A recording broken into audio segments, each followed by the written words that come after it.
Hey everyone, welcome back to the channel. Today, we're tackling a super relevant topic: Groundfloor versus Fundrise. Which one should you choose in 2025? If you're diving into real estate investing, these platforms can be game changers, but picking the right one depends on your goals and risk tolerance. Let's break it down step by step. First off, what are these platforms? Groundfloor focuses on short-term real estate loans, allowing you to lend money for fix and flip projects. It's ideal for those who want quick returns and are okay with higher risks. On the other hand, Fundrise offers diversified real estate investments through REITs, making it more passive and beginner-friendly for long-term growth. Now, let's compare the key factors.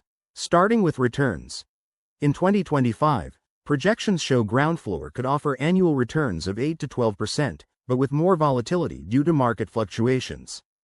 Fundrise might provide steadier 7 to 10% returns, thanks to its diversified portfolio that includes commercial and residential properties.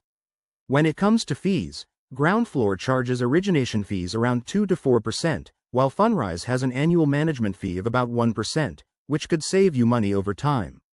Accessibility is another biggie. Groundfloor has a lower minimum investment, often as low as $100, making it accessible for new investors. Fundrise requires at least $500 to $1,000 to get started. But if you're thinking about user experience, Fundrise wins with its sleek app and educational resources, whereas Groundfloor is more straightforward but less polished. Risk-wise, Groundfloor investments are unsecured loans, so there's a higher chance of default in a tough economy.